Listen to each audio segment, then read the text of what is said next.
Ever wondered how a microwave oven can heat your food so quickly? It all comes down to something called microwave radiation.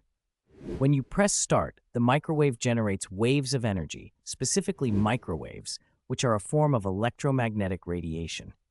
These waves bounce around inside the oven and penetrate the food. Inside your food, there are water molecules, and these microwaves cause those water molecules to vibrate rapidly. When water molecules vibrate, they generate heat through friction. This heat then spreads to the rest of the food, cooking or warming it. Unlike traditional ovens, microwaves cook food from the inside out, making the process much faster.